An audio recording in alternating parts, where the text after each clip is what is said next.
Hi, and welcome to the very first episode of Conversations with Kaligan. I'm your host, Kaligan Tanda. Now, my first guest pretty much is, I wouldn't say responsible, or should I say is part of the reason why I'm doing this podcast in the first place. But this special episode, he himself coined the episode. It's called Trabol. So please, without further ado, let me welcome my first inaugural guest on Conversations with Kaligan, the Honorable Governor for East Civic Province, Alan Bird, who joins me today. Governor, good morning, and thank you so much for your time. Look, thank you, Kaligan, and I couldn't help smiling there. Trabol. I mean, I guess we got to get to the bottom of it. So I think there's a lot of people out there that are wondering, like, what's happened to you, and where do we go with the next stage of Kaligan Tanda. So I'm pretty excited to be your first guest on Conversations with Kaligan. Well, who better to start the conversation with than yourself? And the last time we met was I think the last time we had a proper conversation was in the studio on the 17th of, what was it, March or May this year? Well, 17th of May. April, sorry. On the 17th of April, that was leading up to the long weekend. And here's the thing that many people want to, people have been kind of asking me to come out and talk about the experience, but I've kind of maintained my silence through all of it, just trying to see how the best way forward from this experience has been. And let me just thank everyone who's been supporting me through this particular journey that I've gone through since the time. But, just rewinding back to the facts, on 17th, was when I conducted the interview when I was hosting the Talkback show on FM 100. Now, we had the conversation. I invited you in that week. We were supposed to do it on Monday, but we couldn't do it because of the VONC that was happening on Tuesday. Yes. And then fast forward to the Thursday that week, we confirmed in the evening that you were going to be available. And the same night, I contacted my producers and let them know via WhatsApp that you were coming in the next day. Now, while you came in that morning, my CEO at that time, Mr. Bill Wartobo, he met us at the car park at the bottom. Yes. And took us up to the boardroom. That little conference room. The little conference room. Yeah. So he saw you at that time. We had a discussion, talked about, what happened, and specifically our discussion at the time was basically on why the VONC was unsuccessful. And secondly, the other part I was trying to ask you about was, like, if the coalition, the opposition had actually been successful with the VONC, like, what were the alternative policies? That was the point of discussion that we were going to have. Now, the thing is that when I invited you in, I had already notified my producer in the evening. And time to say, kind of ad something. Talkback is something that's always on the go in this case. So the reason that I was terminated, they said I hadn't given prior notice to my CEO for that matter. It started off with a 3-week suspension, and then, of course, when I did come back after 3 weeks without pay, mind you, I got terminated. Now, we were talking to him, my CEO, Mr. Wartobo, prior to us going on air. And at any time, if he had felt uncomfortable about it, like he knew it about 30 minutes before we even went on. I think 8:30 something, right up till the news played, 10 past 9, and then 9:15 we were already inside. He could have said no at any time, and I just wanted to ask, did he ever give any indication that it was uncomfortable from your experience? No, I mean, he was happy. We were laughing, we were cracking jokes, and that wasn't the first time. I'd been on previous shows where you invited me and I'd come along and he would actually come and meet me. In fact, I don't know if it's normal, but every time I've been there for a show on Talkback, I've always met with the CEO if he was there.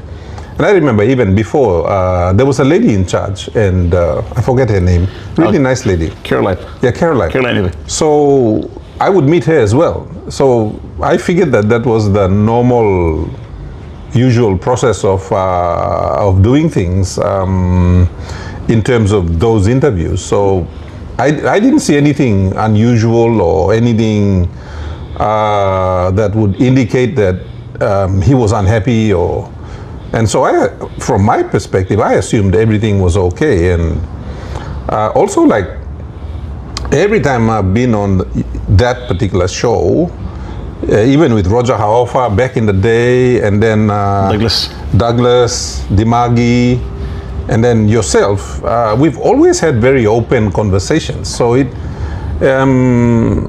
that particular show was no different to any of the others we'd had before. And yeah, so I was very surprised, to be honest. Well, we went and did the show, got off the show, and then it was the long weekend.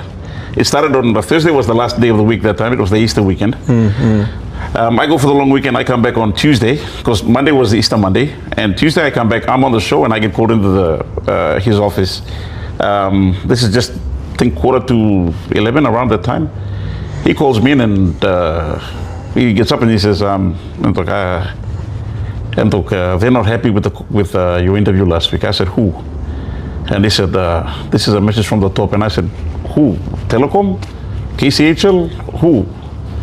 Who's not happy with us? Because FM 100, we report to Kumul Telecom, or should I say, well, Telecom, and Telecom obviously is part of KCHL. So I asked, who's happy? And he said, the guys at the top. Now, not at one time did he specify who exactly it was. Even to this day, like, I honestly have no idea who those people were at the top or who the top was. So he said, it's either going to be you or me. One of us is going to walk. And I told him outright there, and I said, Chief, this is censorship. You can't be doing that to a program like ours. And, you know, I said, well, we'll just have to wait and see.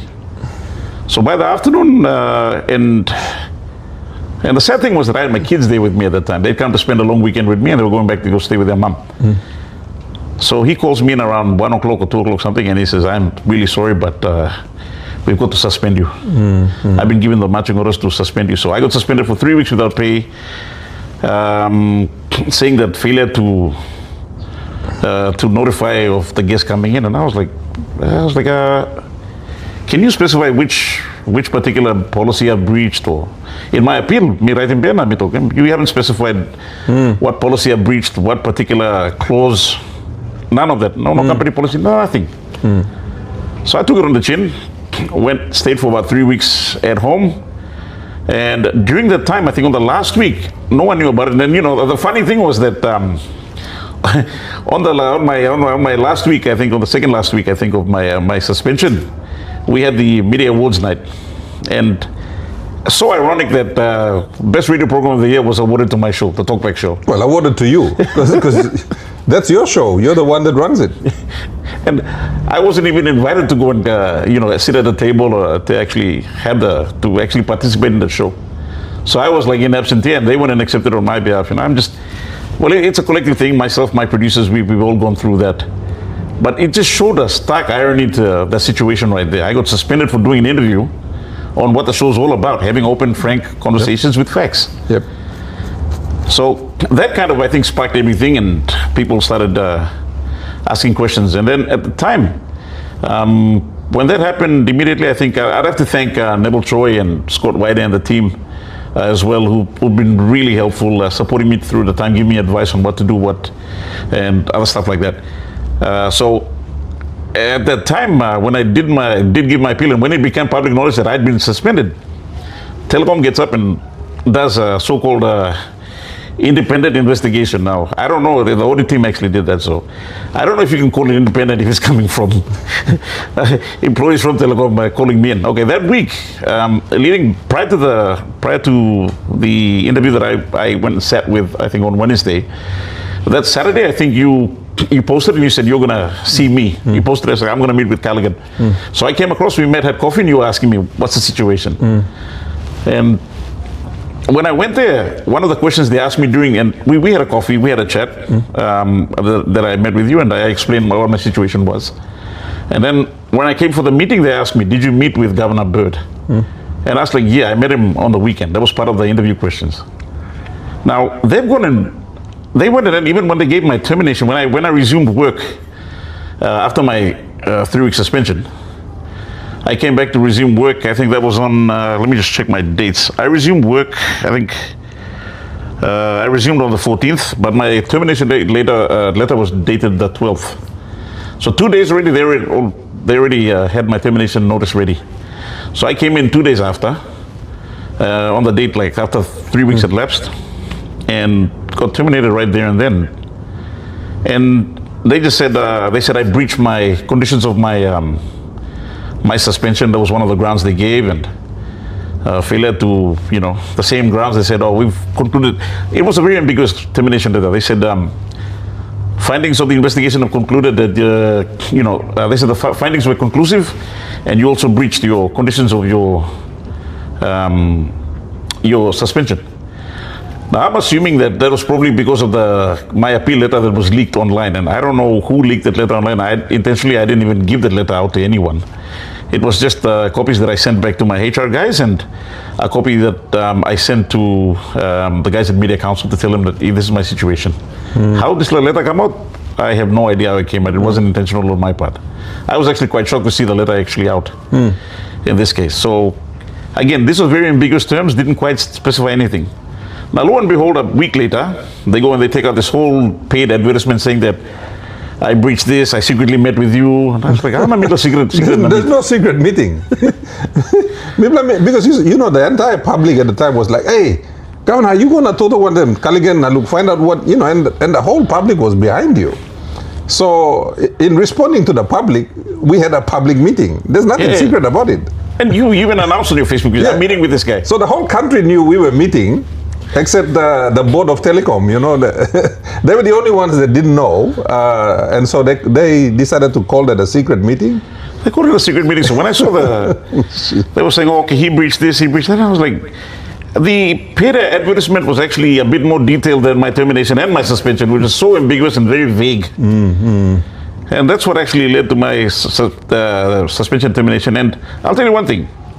During the course of my appeal against my suspension, my appeal against my termination, they've never responded to any one of those.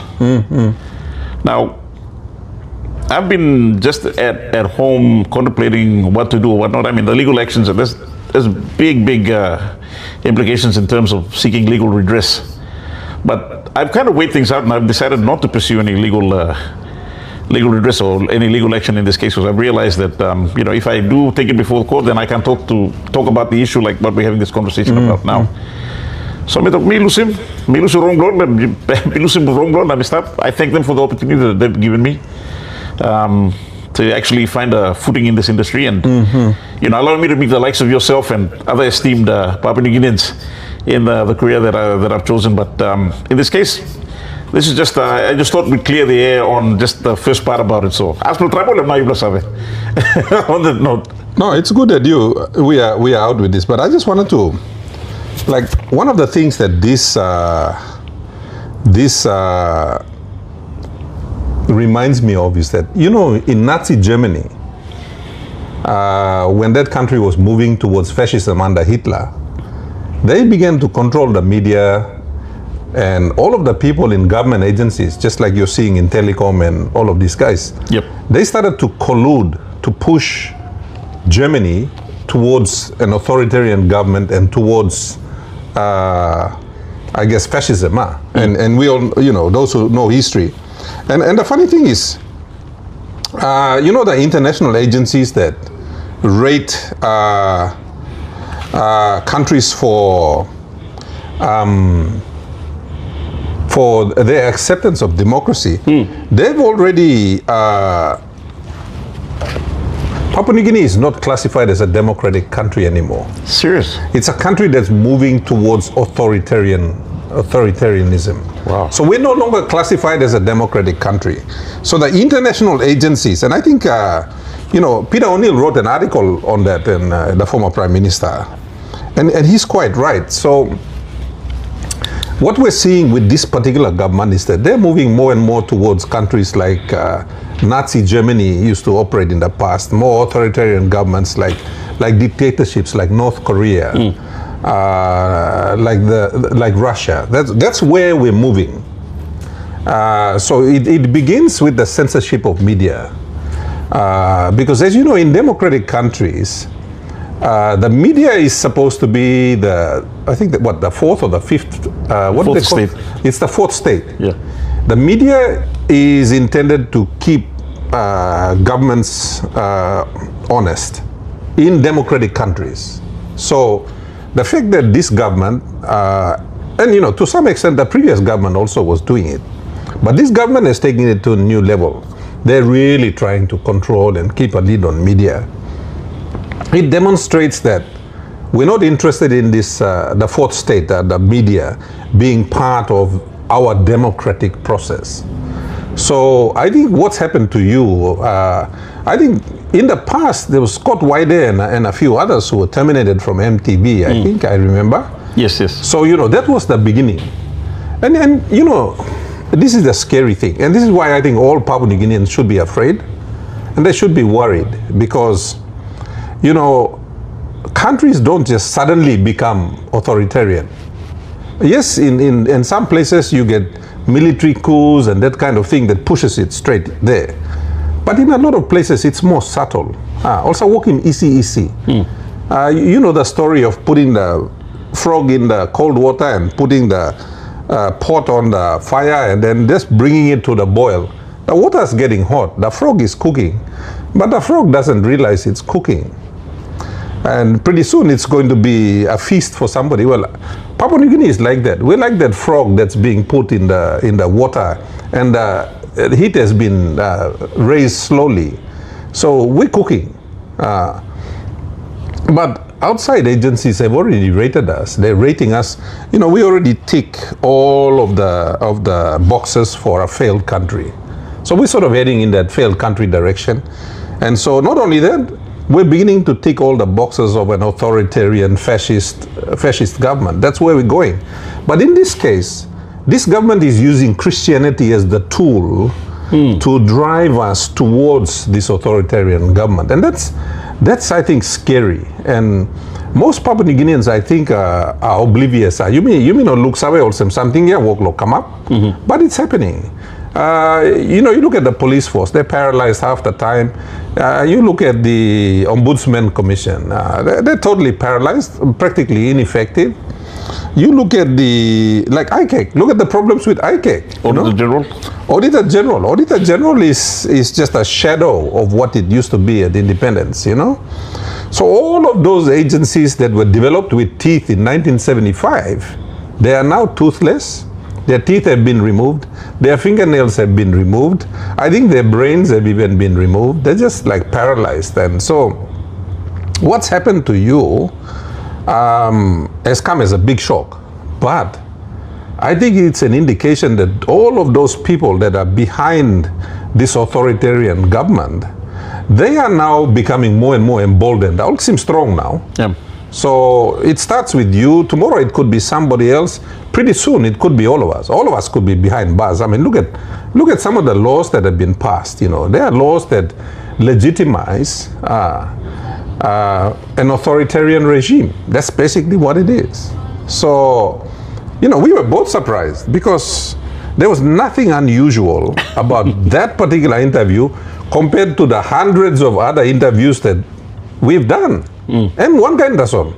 But these people have found a way to fault it because what's been happening is that Ogara man we now stop inside this little government agencies here. I'm all boy-blo boss. They are all boy-blo boss. They all bow down to the boss. They all serve the boss. They no longer serve the country. They serve the boss. You look at him. And that's the danger. When everybody starts worshipping one particular guy and they start to idolize that person and they start to believe that this guy can do no wrong, that's what happened to Hitler. Everybody thought, Hitler was a gift from God. Look at what Hitler did, He ended up starting a war that killed so many people, and we're forgetting because it's 80 years later. But it's no surprise because around the world we are seeing the rise of fascist governments, and I believe Papua New Guinea also has a fascist government, which is why it's moving towards authoritarianism. True, Tomas, and especially when it comes to, like you mentioned, especially when it comes to those senior, those particular people. You said as a boy blong.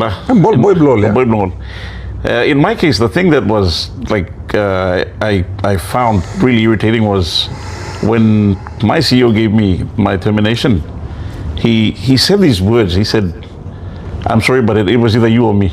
I was like, "Wow, okay." So that's the sad thing. That's the sad situation we live in right now, where job security, providing for your family, whatnot. We've got to a point where No, it's not just you. Look at all the government contractors. Emol boy block government kisim contract, yeah. We had what, Fletcher Morobe, you know, yes, an iconic company. Fletcher Morobe, you know, boy block wambla man. They were nobody's boy. They were just an independent company. They've been building Papua New Guinea since before 1975. You think, all just walk blow, come. But because they were not all no boy block government, they never got any contracts. All the Chinese contractors that are operating in PNG now, all boy block government. All the other private contractors that are picking up Connect PNG contracts or one kind or NARPLA contract, all boy block government as all. Companies that are getting like medical contracts, medicine supplies, education book supplies, all boy block government as all. You look in, that's a fascist government. But it's happening. So all start finish, all get a contractor, all boy block government. Next thing you know, people like you and I, we all become victims of government now. You look in. There's no independence. Nobody is neutral anymore.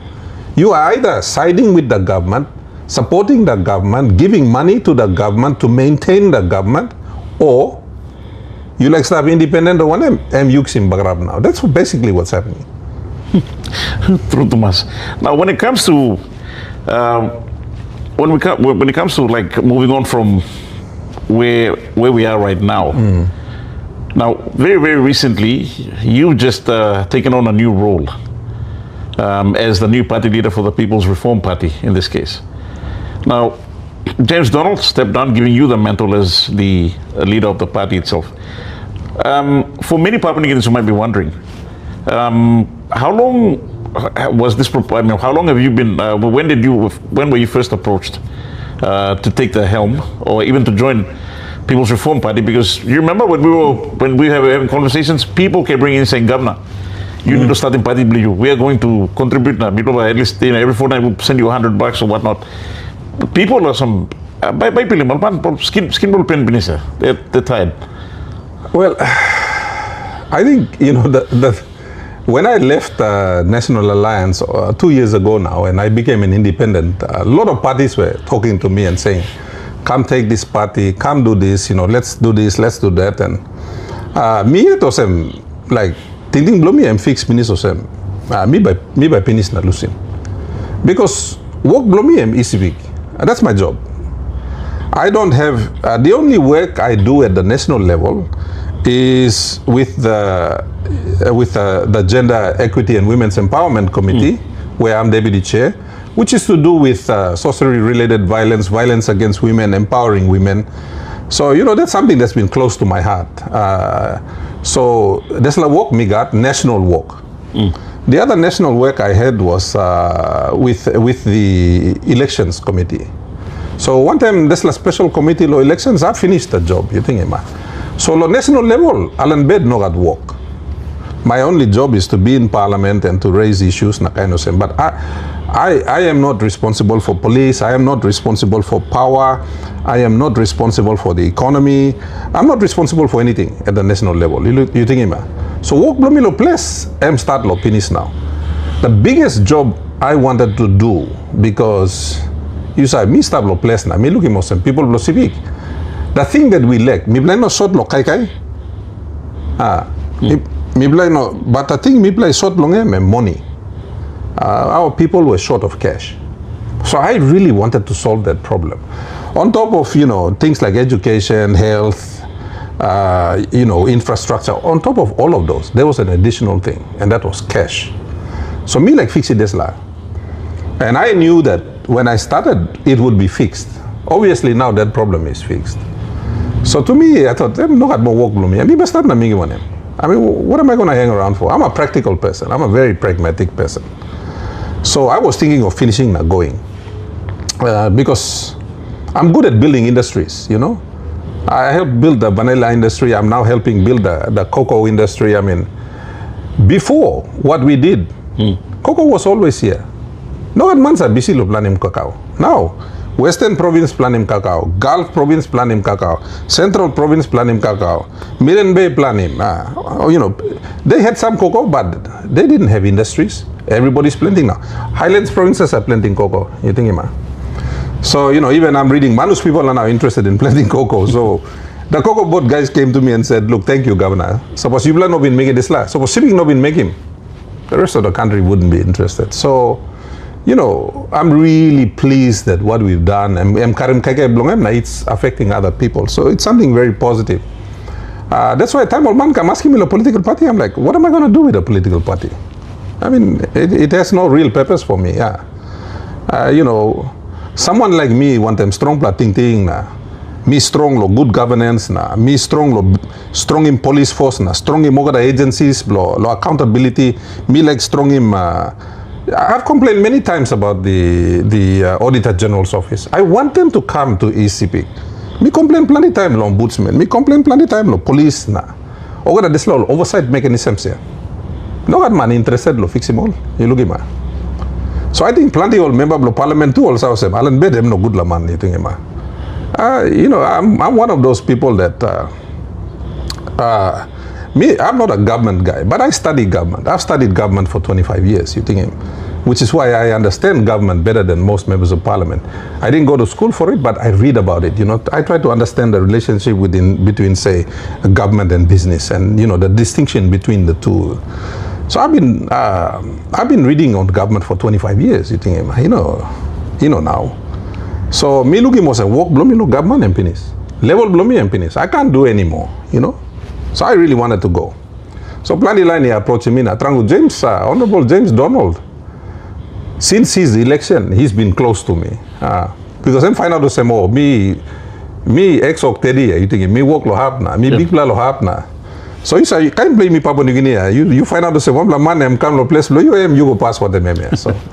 So James Donald has always been close to me. And you know, when Maso came along, and I mean, there were other political parties that approached me, even all party Blomiblayet, Lo Sipik, na Momase, na, you know, a few other parties, and you know, respectfully, I call him name blol. I mean, look, they were good parties, nothing wrong with them, but Bel Blomi, you know, excited lo working on this work. You know, I became leader of National Alliance for about 3 months, and you know, I dug into the background and the financial records of the National Alliance, and it wasn't a very nice thing to, and I'm not going to go into the details, but there were issues there. So I thought, oh my God, you know, I don't want to pick up a political party, na bagat kind all heavy blow, na baggage blow, na kind problem, na. You know, so for me, like, plan blow me, 10 years politics, finish, go back to private sector. That was my plan. So, me no been putting planet in the land. But then as, you know, especially Trangol Cipic, I'm one of them, you know.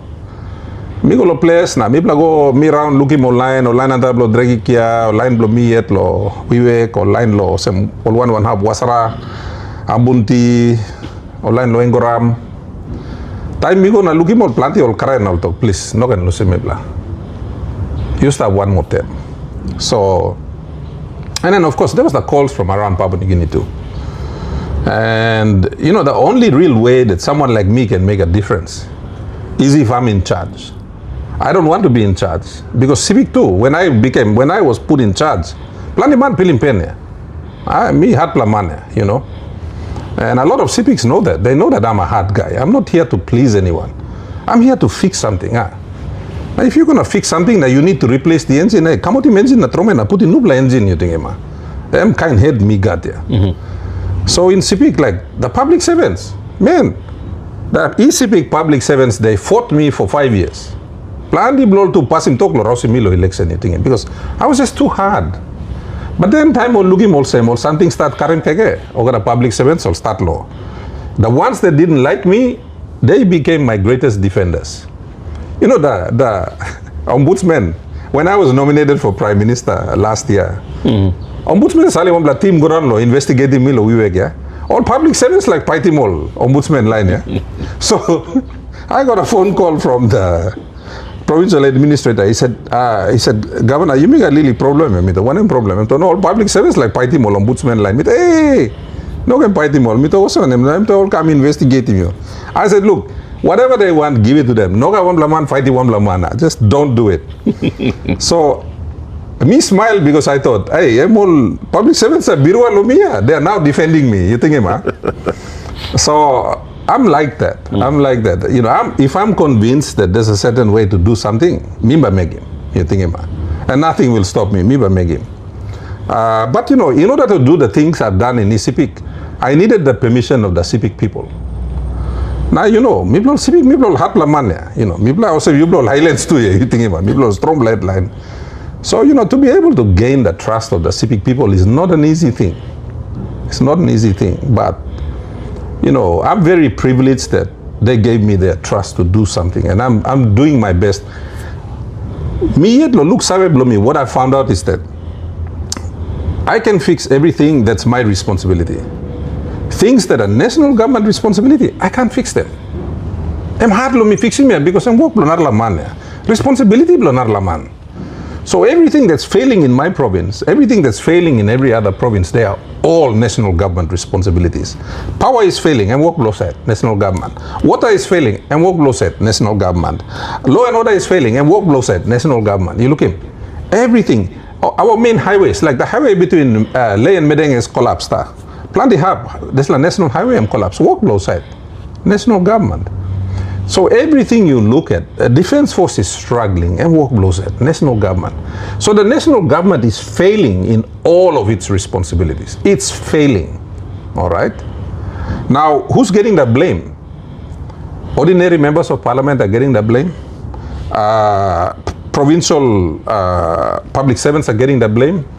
Governors are getting the blame. Meanwhile, there's a protected species here in Port Moresby that don't get the blame, you see. So there's a really serious problem there that nobody seems to be able to fix. Even James Marape, respectfully, I'm 7 years now, I'm fixing one Sunday. Always the same problem here. You know, why did many of us want to get rid of Peter O'Neill? Because I didn't have power in ECP and I was fighting for power in ECP. Law and order was collapsing in ECP and I was fighting for that. Now me saw was a problem in national government. Now me fight one day Peter O'Neill or Deslaya. Now, 7-8 years after Lomibla Rosin Peter O'Neill, the guy who replaced him can't fix those problems. So by me making one, you see what I mean? So anyway, coming back to the political party situation. So time over a month start talk, okay, look, give it a go, take over a party. So Miss Kelly, there were 5 really good parties that approached me. No Lasani wrong, lol. And like me sit down and Miss Kelly. Now me man look a long way. I don't just look at today and tomorrow. So James Donald and his team, they asked me about 6 months ago. Now James M come na talk. Bigla. How's money I'm stab ya? Come na sim na yumirani. All that la good la brata too, trangoli can talk. But I needed like a framework. Out of all of these ones, which one do I choose? The first thing I wanted to do was I wanted it to be a clean party. And in fact, 4 of those parties that came and asked me, 5 of them, they were all new. Clean records, no issues with them. So they all passed my first criteria. My second criteria was that I didn't want a Momase party. Because me blow Momase. Now suppose me see Momase party, all papuni but I am all yet, I'll make him laugh. So that eliminated a number of those parties because they were from Momase. So, and then that the other one I wanted was I wanted a party with young members of parliament. Some old member of parliament will come inside, thinking blong good plan, all no bagravieta. You know, so you, in a sense you start one time one blah, a clean sheet of paper, you know, and so for me. And then the other part was, I'm about reform. Everything I want to do is reform, you know. So the only party that had that, and it had it in their name, was People's Reform Party. They had it in their name. And so that's why, in the end, this party fitted me. It was a good fit for me. And the other thing also that I wanted was, I'm definitely like, okay, our people will speak talk na, Bamiron 2027. But that's the absolute last time. No one is going to convince me to run in 2032. And me, balapun man pinise. What am I going to be wasting my time in politics for? You have to be realistic. You need to get out and not die in the seat, you think, I mean, I respect, look, Grand Chief Sir Michael Somare, Sir Julius Chen, one of a kind.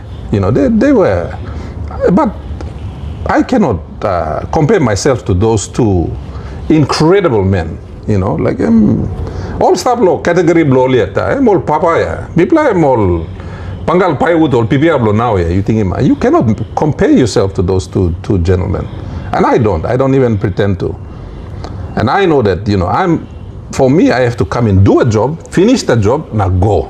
Give him space, lo narlaman. But, you know, that's the way I operate. This is the way I've been trained. You know, I'm trained by BHP to be a mining executive. That's my training.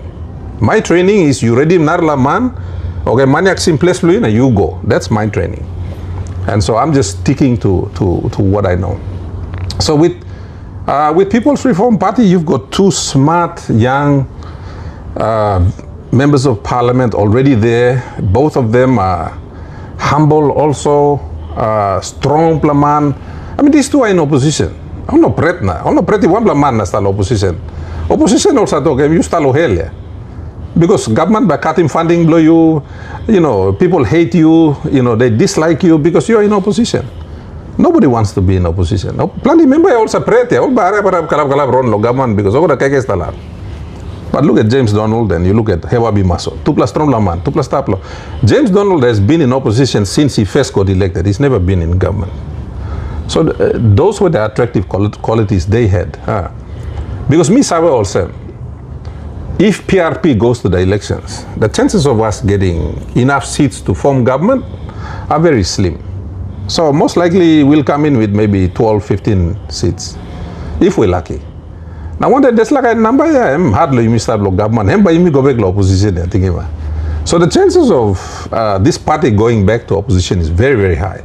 It's like 90%, 95% chance we'll be back in opposition after 2027. So I wondered that.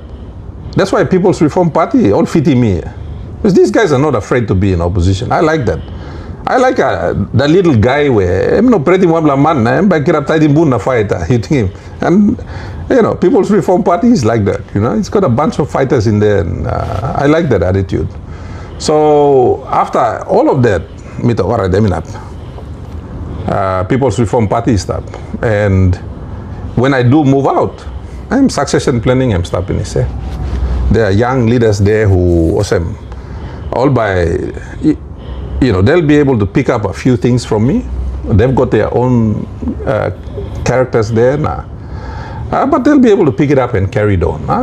And that's what I want. I want an institution that's going to continue to go after I leave.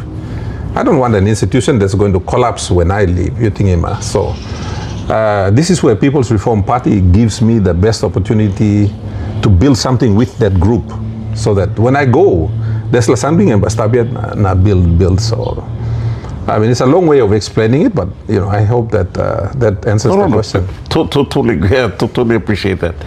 Also, with the People's Reform Party, I think there's certain core values that were highlighted in the announcement that took place on Sunday.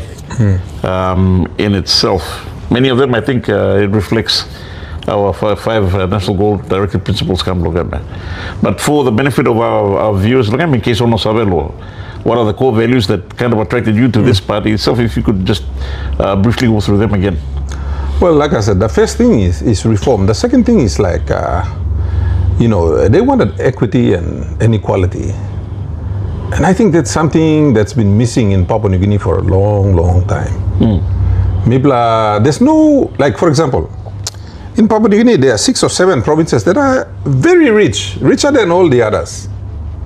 So the other 15 provinces, people are poor cousins here. Isipik is one of them, you know. So one of the core values that, for me, that's really attractive about the People's Reform Party is, you know, and it comes from Western Province. It comes from one of the rich provinces. And, you know, this time you can look at like, there are two landowner groups that you never have problems with. The owners of Oktedi and the owners of Lehir. Have you realized that? True. They're very good people. Western Province people, or line blow share him something. You know, they don't fight over things there. So I'm not surprised that a party from the Western Province recognizes that the national wealth needs to be shared equally. You look at him. I'm not surprised because I'm passing Gloria. This is line the Western Province here. They're very nice, peaceful people. All no line blow greedy or I'm start blow culture blow.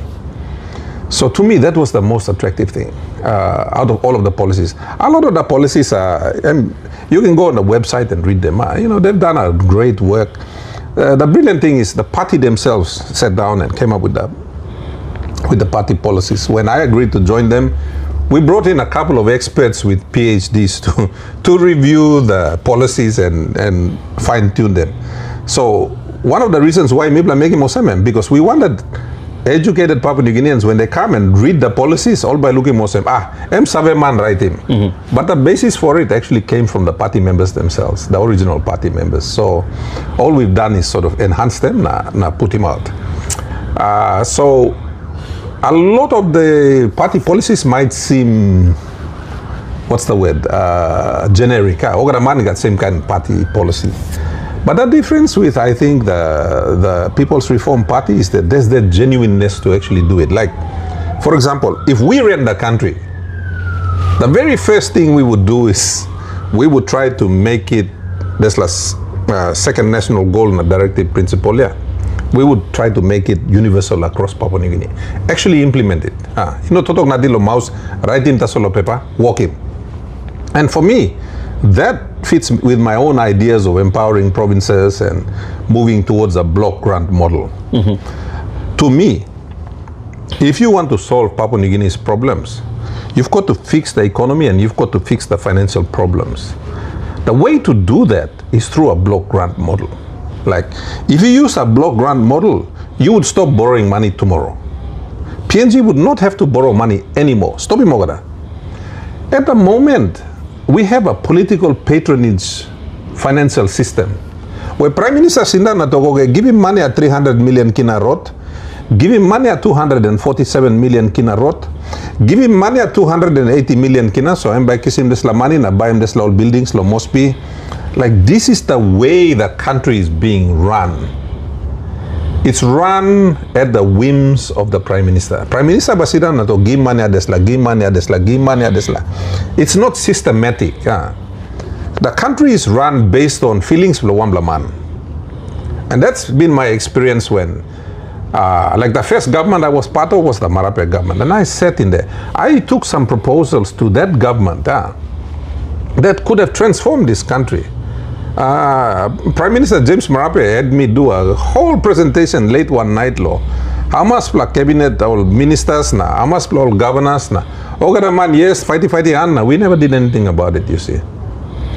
So I know that this government is not committed to anything long term. It's just committed to staying in power.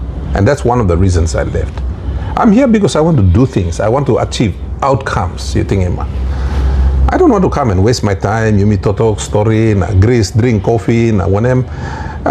You know, we want to solve real problems and I don't see them doing it, you see. But PRP, People's Reform Party, we want to reform everything, you know, from every single agency, structure namelo national, subnational government. We want to reform them all.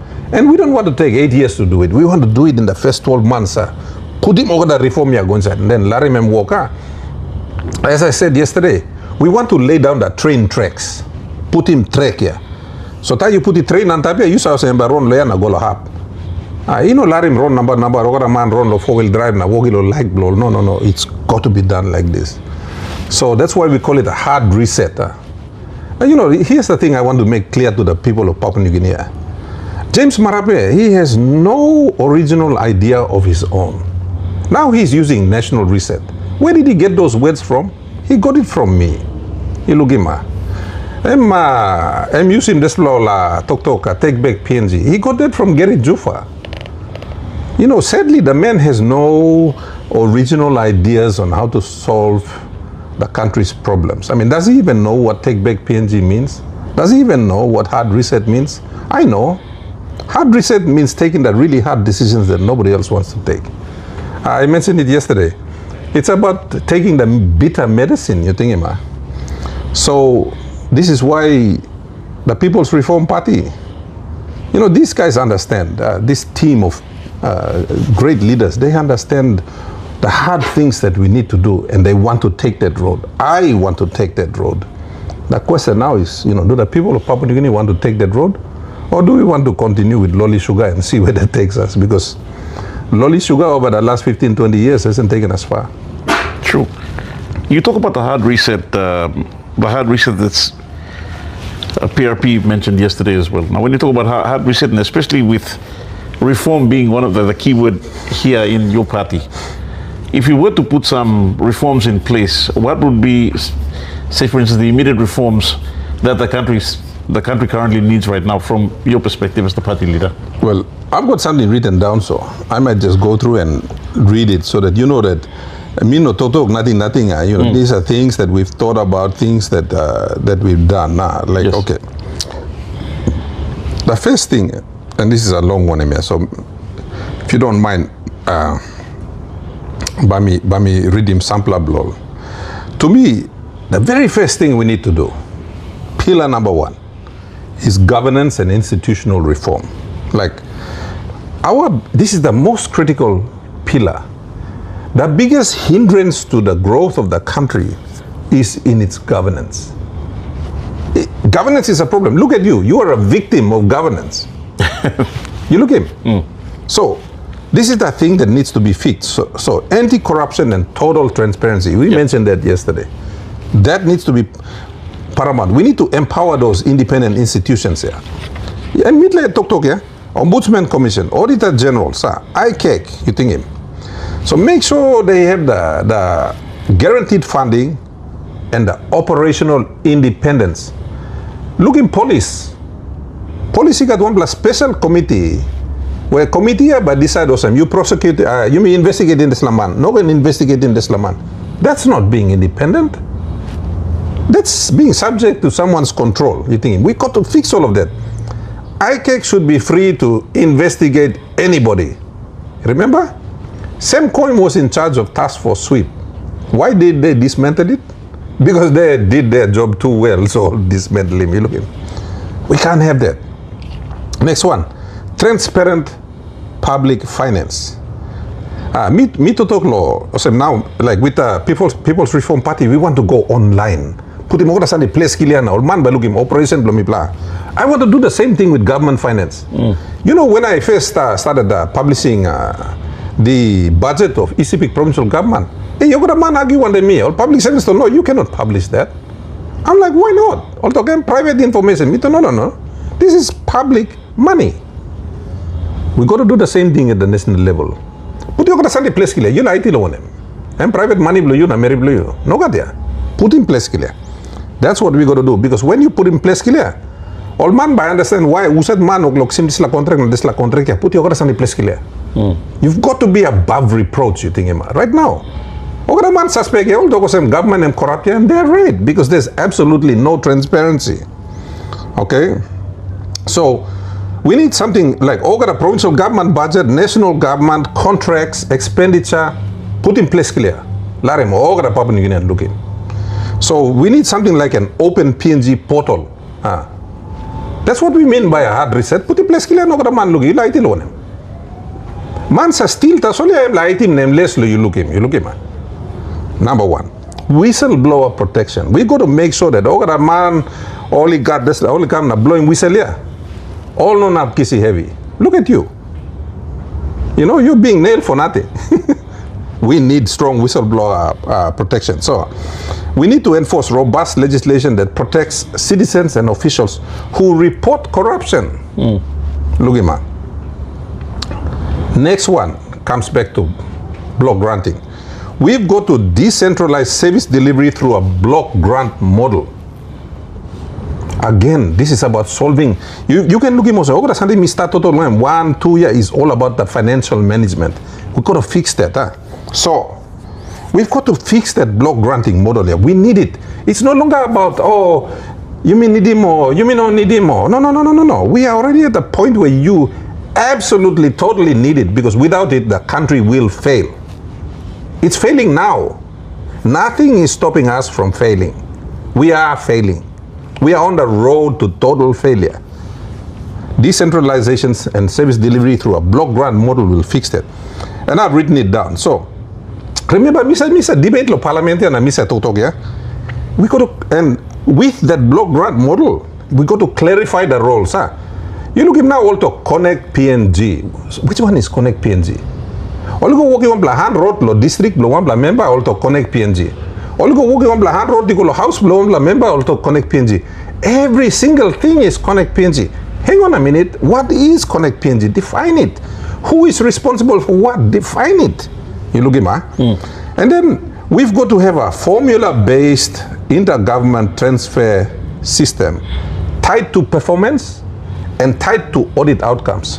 What do I mean by that? Say national government come na give him one money lo ECB. Come na audit him this money. Have I not said that in Parliament many times? I have. Audit him this money. Suppose one man lo ECB and bagrab him this money or foul him this money. You cut him budget blomibla next time. You have to shift to performance-based budgeting. Now we only have an expenditure-based budgeting. You spend the money, me give you money. You spend the money, me give you money. Nobody measures performance. Every other country on earth is measuring performance. Mibla nogat. Prime Minister comes sana, emia 10 million blue, you go na walking walk. Emia 5 million blue, you go na walking walk. No man such again. This is what I mean by hard reset. These are the things that we need to build. So, national inspections of local entities. There is zero. Me governor 8 years now, yeah.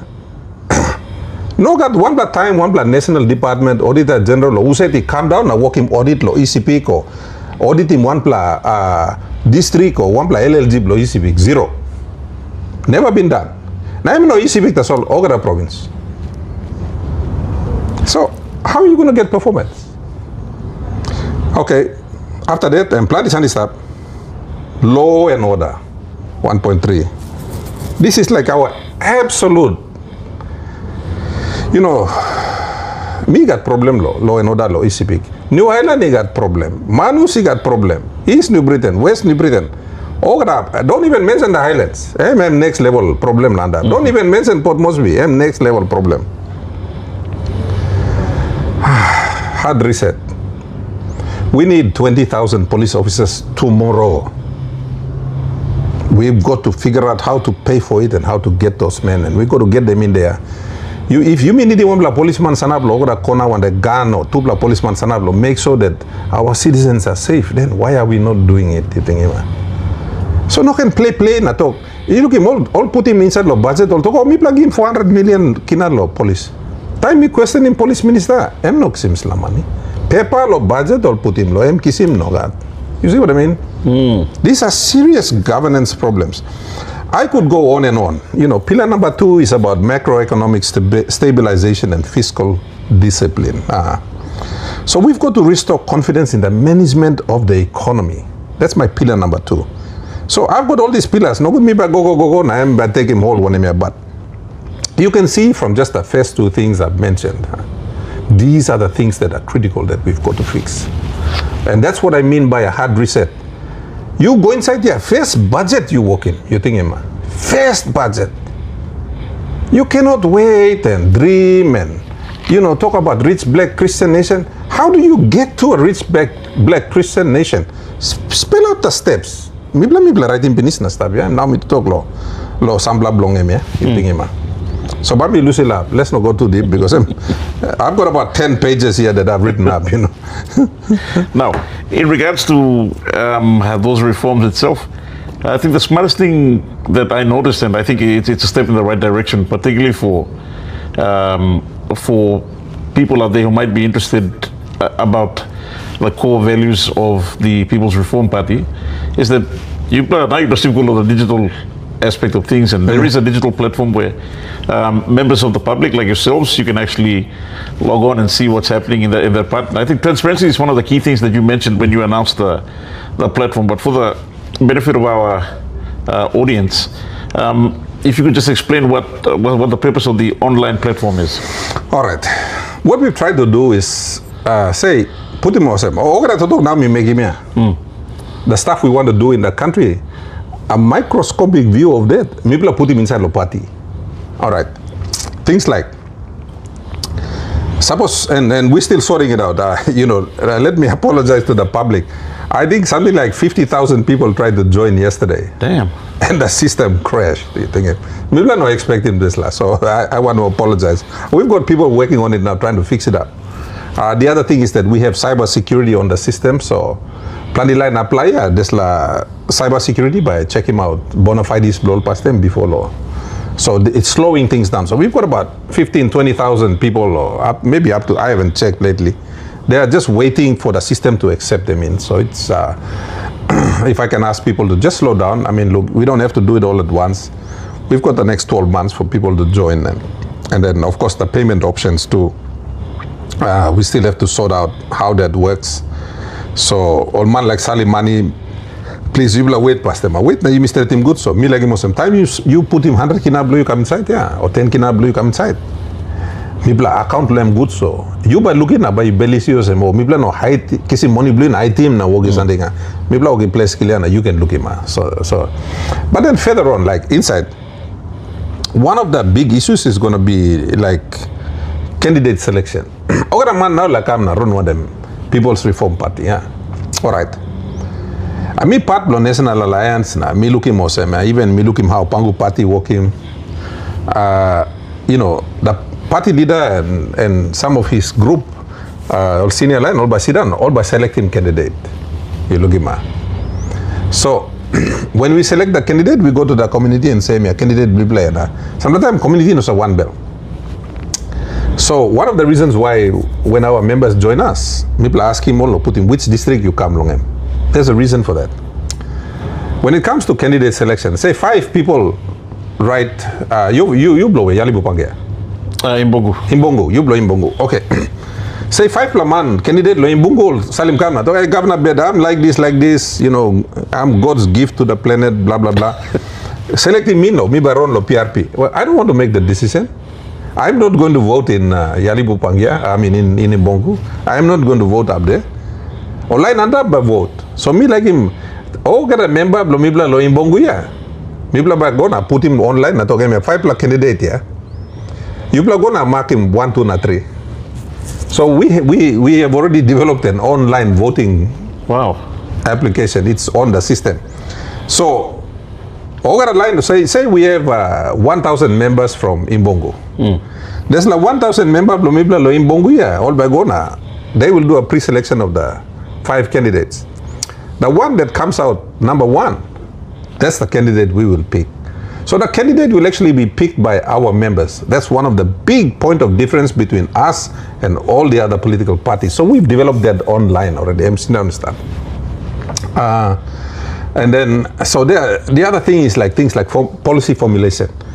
If we want to develop a new policy, we will write the framework for it. We'll put it online, and then we'll let all our members around the country have a look at the policy. They want to comment. They want to improve it. They want to take something away or whatever. Let him all stratim pinis, give him back Lomipla. We will then take the policy and we will get it passed through the process, approved, and we operationalize it. So that's another thing we have. So plenty blow something where also working law height here, mi blaba put in place clear. Even also running balance law. People's Reform Party, private party blow James Donald, even though I am Papa started. Private something blow me. It's an organization that we're building for the people of Papua New Guinea. So when you join, you have a say in how it operates.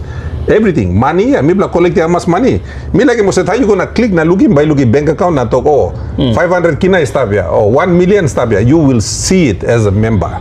So What we are doing in People's Reform Party, that's what we want to do with Papua New Guinea. We want to bring in the total transparent look. Basically, we want to give our members control of the party. You know, Alan Bed by controlling, or me want them all executive, me plus tabo say was man that's all. I'm sending blue blah. You think kind of same. The same way, if the people of Papua New Guinea can trust us and give us Papua New Guinea to run, I'm saying something me by making me. We are going to give you control of your country. That's what we are trying to do. You know, control the country blue by start when the People's Reform Party or Pangu Party or Wanem Narla Party or it's going to be yours. We want to move back to the full principles of democracy. Time old founding fathers Blumipla only adopting Papua New Guinea law 1975. This law principles all been got law this time yeah. That's what we want to return the country to, back to its people. That's what we are trying to do. This sentiment, I think, plenty of time we've been told one time over the years, but more specifically, I think last year, towards the end of last year and this year, I keep making that point. Plenty man thing also when you talk politics, I'm something called big man. And me talk plenty time, me talk politics, and me play you may complain like a country go bagarap stop, or you may complain law why plenty law and other issues be got long. And it all comes back to politics. Everyone has to be interested. I'm echoing what the late Alphonse Gilubin talk, Dr. Gilubin talk, and talk. Get interested in politics. Be a member of a political party. Have a say in how your country is being run. Don't just turn up at the polling station, polling booth every 5 years. You need Lokama. You need to take advantage of. You need to take hold of your future. You do that through the power of a political party.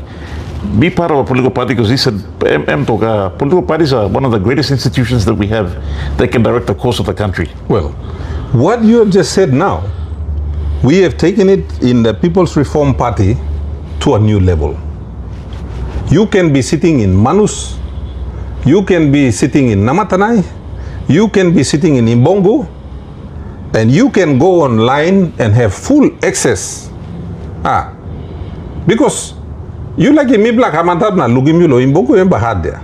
No, don't like me black. So rather than me black fly around wasting money, you know, the internet is an absolutely brilliant technology. Because to me, democracy works when there is transparency, when there is ownership, when there is participation. Lukima. The internet, and this is another thing. I want Starlink here. I want me like him old man Merilo, Meriva, or old man inside law, Wamamin, long telephoning, or one more. Okay, that is a lily boost place here. I want them to have access. So whether it's this political party or whether it's the government, I want them to have access. Opim duan or man meri lookim. You sabe, all tumana blow you time also cutting pig lo place. Also hide lo boost na cutting pig or also cutting place killer lo hap sing sing. You place a cutting pig lo we. You place a cutting lo hap lo sing sing yeah. So that one man karim leg lo piggy go, em karim bun backside lo piggy go. You me over sana blue na imi looking mana karim go kam yeah. Well, to me, our ancestors practiced the concept of transparency and good government. So, man sinan na lulug no one bell. Time you me kisim this la concept of Westminster government, they come inside. You me hide him, now you me cut him pig inside the bedroom. That's the problem. But if you open up that process, na one man lo bus, em can sit down, na em just kiss him phone or one em na, you know. I have cousins who didn't even go to grade 1 and they can operate a mobile phone better than me. Seriously. Wow. That's how smart Papua New Guineans are. You know? I've been to remote parts of ECP. Now all boost mania, all no go to school, all operating smartphone na. Also watching Milo. One YouTube, yeah? And they're getting educated. This internet, these smartphones are tools that we are not fully, we are just using them to, you know, so look at rugby league or playing this lausa to Pacific or Port Moresby Racing or whatever that is, or you know, finding girlfriend, boyfriend, or we are not really fully utilizing the technology that's available. Yep. So in the People's Reform Party, we want to take the acceptance and the use of technology to a new level. You know, people are calling all these meetings and we all have to fly to Moresby or fly somewhere else to have a meeting. You know, and we are doing it in ECPIC too. ECPIC is a huge province and, you know, you have to move people here and there. I don't know why we cannot have technology there. So, provincial administrator was sit down and calling meeting. Okara man sit down, Lokankan district, all to just sit down and look at the camera or conference room and they have a meeting.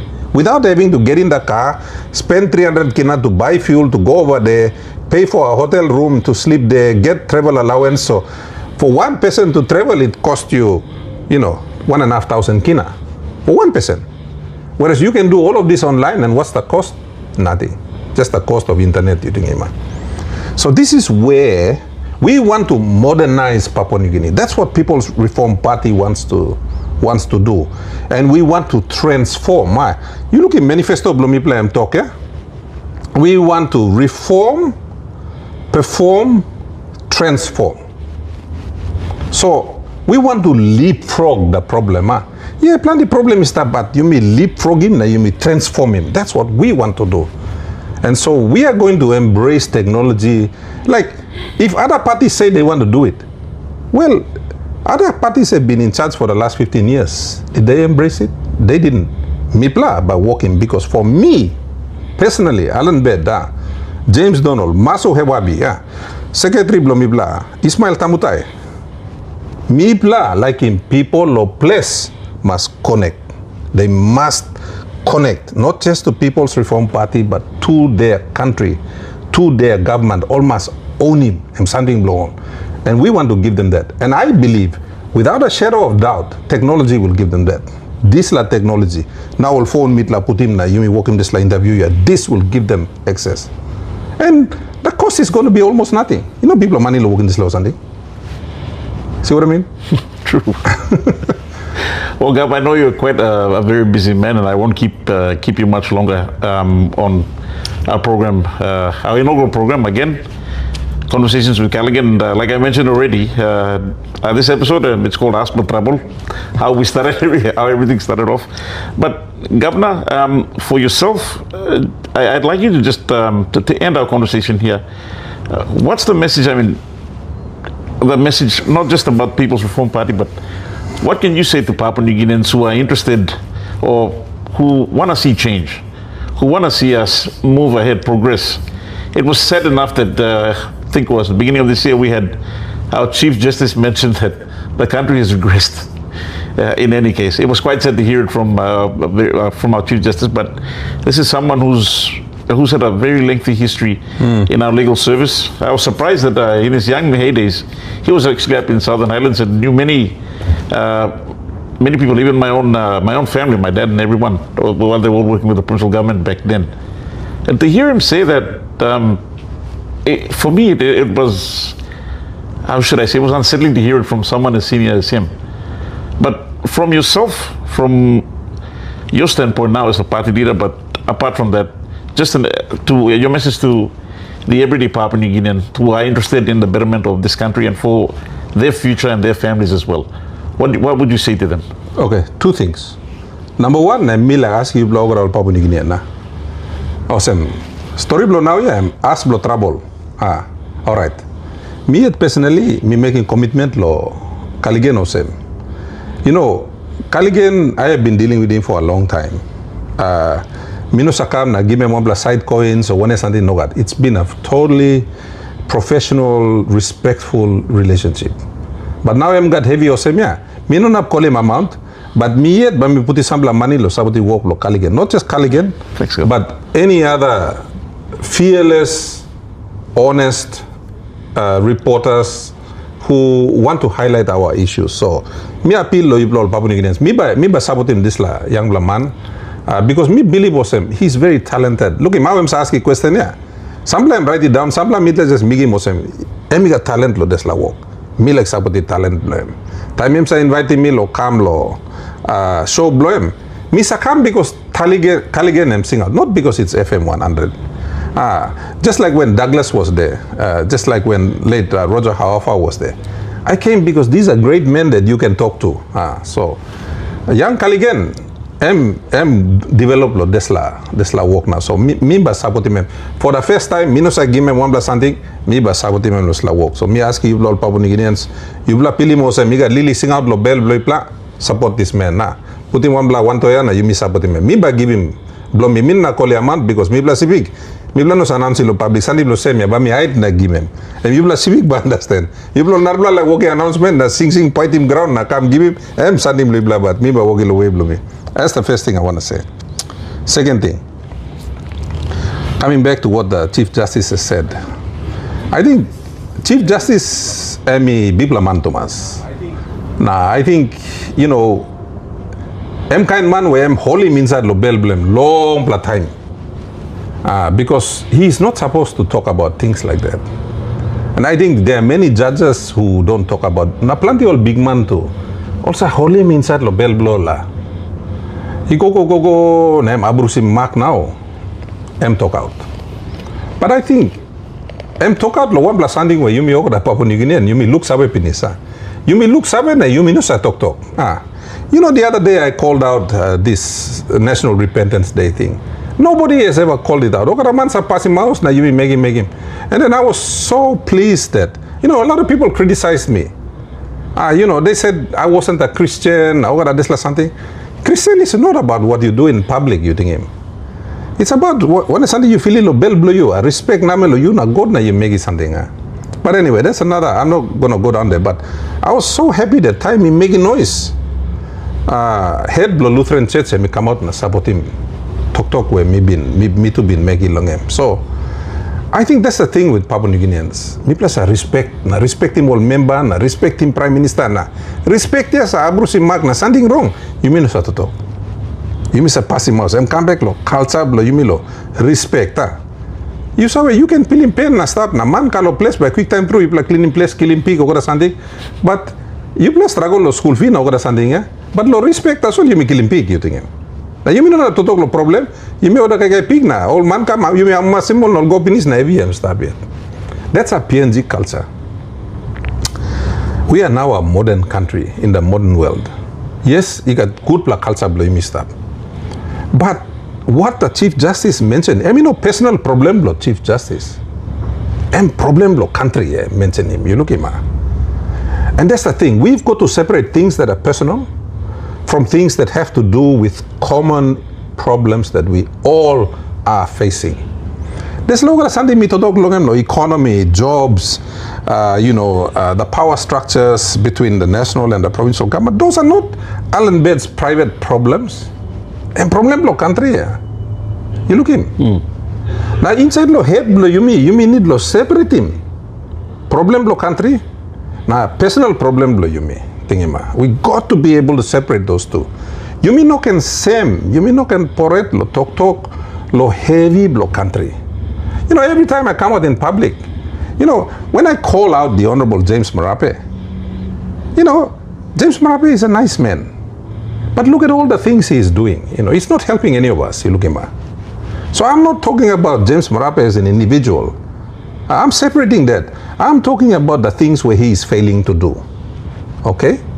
Now, he should be able to see that. Me supposed to, hey, me time old man criticizing me. Quick time through me sa straight him yet. Because oh yeah, me wrong yeah, straight him. That's the way I operate. And I'm expecting, you know, plenty time, all by toko. Alan Bed no a good la passing blame. Why? Because me sa talk straight na you sa Philippine no bun blow you na you talk me no good la man. You know, I'll tell you something about my civic people. When I got elected in, I think it was August 8th, 2017, first time. Oh, civic line up office, there was a huge pile of papers as big as this. Request blow money. All come now, talk. Me like him money. You know what I said to them? I said, sorry, me no come no kiss him money. No, talk, hey, passing blue you know, some papa somare. Now me talking about looking pest blow me look some papa somare or no that. Papa I am different man, me different man. I will make you work for your money, me talking about. Now me starting this like Coco program come here. My people are working for their money because I was very hard on them at the start. Now, look at me, story, I'm stopping me, yeah. And this is what and I didn't do that. Suppose me not been working for some law. Suppose me to start finding money and me start giving law. CPX would not be working hard right now. You look at me. And that's the same thing I'm saying to Papua New Guinea. You might not like me because I am saying the things the way they should be said. Just like Chief Justice talked again, you can believe it on him. But this is the truth. You can't avoid it. My issue is, it's got to be fixed. And it's got to be fixed and done right. Planti Papa Mama now, you saw some piggy blue, I'm not gonna walk. I can graduate the university Karim degree camera site, I'm still not gonna walk. How do we solve that? Do we solve that by being nice to one another? Na yumigo lotu, na beten, na sing sing, na karay. Does that solve the problem? If it does solve the problem, okay, yumigo go holding pass na yumi cry, na beten, na problem by solve. If that is not the solution, then we have to find the solution and do it. That's basically what I'm saying. You don't have to like me to solve your problem. You just need to know that I am recognizing your problem. And I am saying to you, I have a solution. Me and my team of leaders, we have a solution on how to fix it. You don't have to like me as a person. You just have to look at the solutions that we are offering and ask yourself, are these the solutions that are going to make life better for my child, my children, my relatives, all the relatives, singing me all the time, the money, all the fortnight, yeah? Or is it not good for us? That's the question you got to ask yourself. You don't have to ask yourself whether I make you feel good. If I made you feel good, I'd be selling you ice cream. I'm not an ice cream salesman. I'm a guy that wants to fix things. My team of leaders, including people like Krenga Kua, Dr. Lino, Brian Kramer, and all these guys that we hang around together, these leaders, we are here to fix things. We're not here to make you feel good by giving you ice cream. Because time block ice cream and pinisia. You may all got a heavy. Someone needs to, they always say, take the bull by the horns. Well, sometimes when you take the bull by the horns, you have to slaughter the bull, you know? And someone has to do that. We can't all be nice people and come na. You may give me sugar loli na, you feel sweet stuff na. Situation blue bagarat. So that's my final word to Papua New Guineans. You want someone who's going to be, like, I don't want to be prime minister for 8, 9, 10 years, na round, na hello people, na, you know, that's not my thing. You know, you ask him all civic. No one time, Alan bed go na cut him ribbon, na walking one blow opening. Me say to him all sheep blow opening, na use him. But we can cut him ribbon low on him. All civic but talk to you. That's the way I operate. I'm not here to go doing ribbon cutting. If not cut him, cut him. That's the way I operate. I just want to see the result. The road to the result, that's not important to me. As long as we get to the result, I'm happy. So, I'm still unbelievable. Thank you, my brother. I'll continue to support you. You want to do another show, I'll be here. But like I said, let's support Kaligan. Thank you very much. Governor, firstly, thank you very much for the compliment. I think people are been through you. You give them come, so I'd like to extend my thanks to you, your office, the people of City. Thank you through. And I'm just extending my thanks and appreciation on behalf of myself and my family, and we sincerely appreciate this just so you welcome blowing. Thank you too much. And apart from that, I want to thank you again for being my first guest on my my inaugural program, Conversations with Kaligan. Governor, thank you too much for the time. I wish you nothing but the best with the PRP and of course the people of ECPIC as well, and the road ahead. It's going to be a very challenging one, and so far from what you've said, I think the response has gone out, and I think it's been a positive feedback with the launch that commenced on Sunday. But Governor, thank you too much for the time. It's been a pleasure, my brother. Thank you, Strat. Thank you.